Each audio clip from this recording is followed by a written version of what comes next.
Are you planning a great loop cruising adventure? We've got advice on how to stay connected as you accomplish this amazing adventure.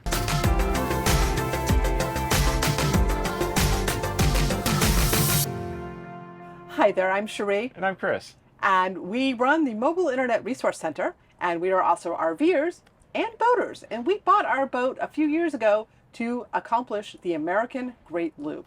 So for those who do not know, the Great Loop is a loop of the eastern part of the United States and Canada, a big chunk of North America, going up the east coast through the intracoastal waterways, up the Hudson River, up and through the Erie Canal, into Canada, all through the Canadian canals, down through the Great Lakes, past through Chicago, down the Illinois River, up the Ohio a little bit, the Mississippi, connect to the 10-Tom Waterway, back down through Mobile, cross part of the Gulf, go to Florida, come back around. It is a loop, and some people do it every year following the seasons. It is a 6,000-mile amazing adventure, and it is said that there are less people that complete the loop each year than climb Mount Everest. So it is a great way to see the country, and while we have not completed it, we have RV'd a lot of it over the years.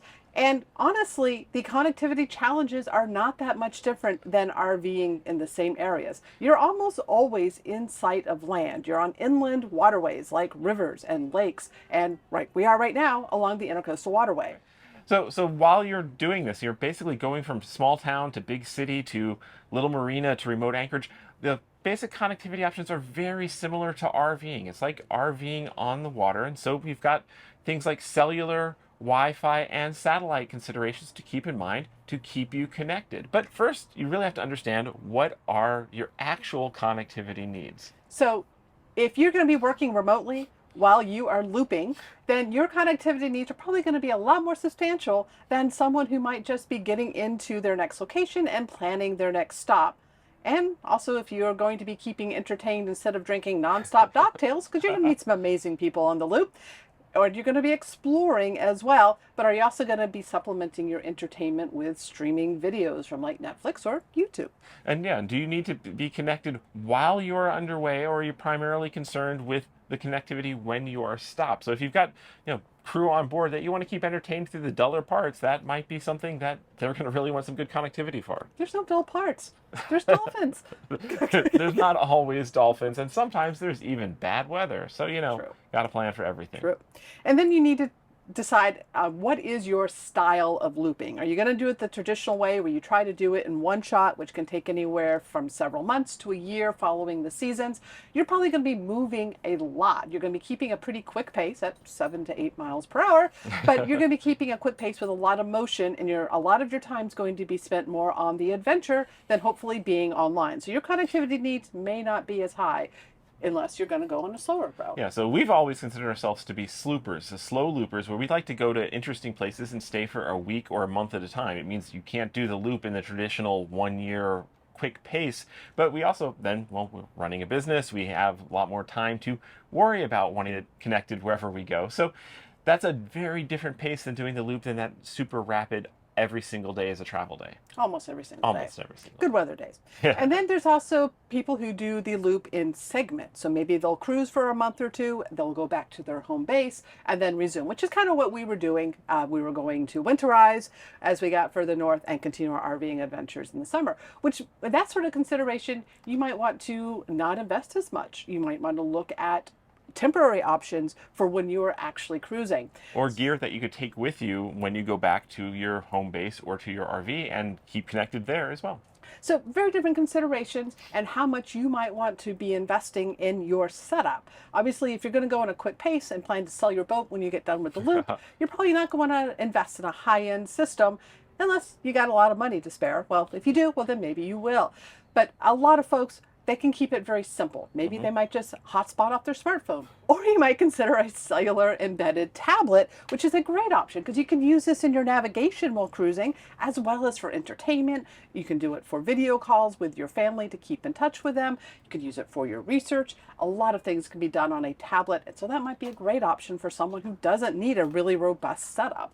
But if you are working from the loop or you've got a lot of devices on your boat that you want to keep connected, a cellular integrated router and or integrating something like Starlink and bringing that all together so you've got more always-on connectivity, more reliable connectivity, and connectivity that can bring together a whole lot of devices and keep them connected becomes a very, very important consideration. And there are ways to build systems like that, and you can dial up your level of complexity and redundancy from just a basic simple router with one cellular connection all the way up to, we've demonstrated having 11 WAN connections going simultaneously, all bonded together for extreme reliability. So you can go to whatever as crazy as you want. As crazy as you want. Let's talk about Starlink, which is a fantastic option for keeping connected almost anywhere you might be going on the loop.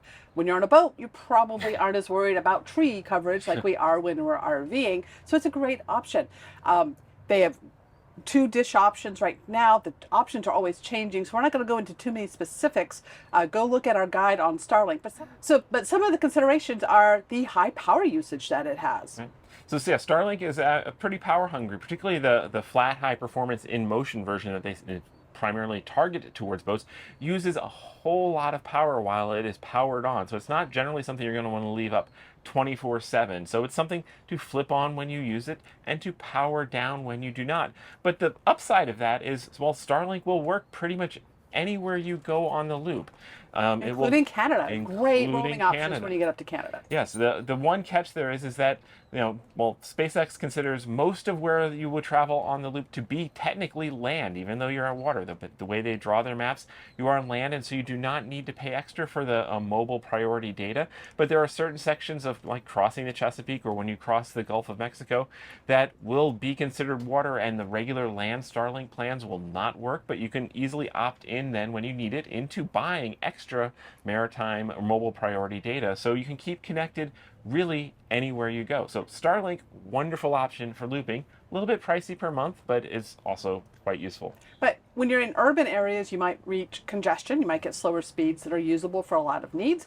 And when you're in a marina, keep in mind that you might have neighbors that have taller boats than you or sailboats that could block your signal a little bit. So sometimes in marina usage, it might not be as ideal either. Particularly if you're trying to do things that require live connections, like video broadcasts or Zoom calls and stuff, where little dropouts can be very detrimental. Starlink, really, really great for streaming and things where buffering works, because even the little dropouts get completely hidden. Now, you can also look at cellular options or adding cellular to Starlink for the increased redundancy. And you've got a lot of considerations with cellular, including picking your data plans, picking your cellular gear, from hotspot devices to smartphone and hotspot off of that, to cellular embedded tablets and routers, as well as your signal enhancing strategy, because when you're further away from a tower, you might need some omnidirectional antennas on your boat in order to pick up that signal while you're in motion. But cellular is great because it is low power. Yes, does not use nearly as much power. If you want a 24/7 connection to keep connected to your boat, cellular is definitely the most optimal way to go.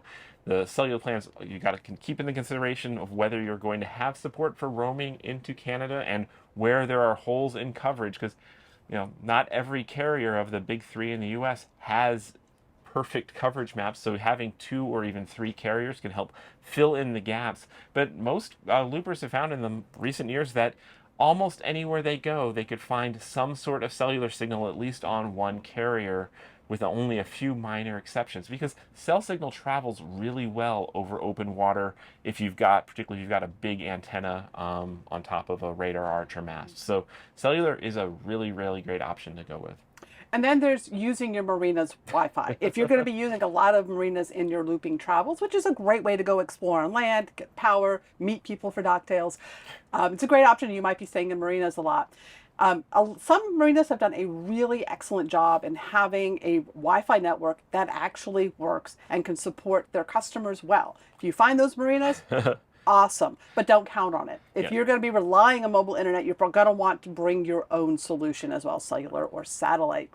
That is the biggest catch. People think that almost every marina says they have Wi-Fi, but sometimes when they have Wi-Fi, it is just in the clubhouse or the laundry area or the office, not reaching out to the boats, or if it reaches out to the boats, it's super slow and not really reliable. So the big lesson most boaters learn very quickly is they cannot count on marina Wi-Fi. It's just a bonus take advantage of it when you find it, but you definitely need to have a plan B. Or you might find that if you get in earlier in the day, you get on their Wi-Fi right from your boat and you can do a FaceTime video with your family back home. But then as your other looping friends catch up with you and they're all using the Wi-Fi, it could slow down in the evenings. So in those cases, probably a better idea to go out and socialize instead of watching Netflix, because it's going to be frustrating. It could rain. It But rains. People need their connectivity no matter what. So yeah, you need to have a backup plan to Marina Wi-Fi. so those are some of the considerations for connectivity while you're doing the Great Loop. It is an amazing journey. We hope to complete it one day.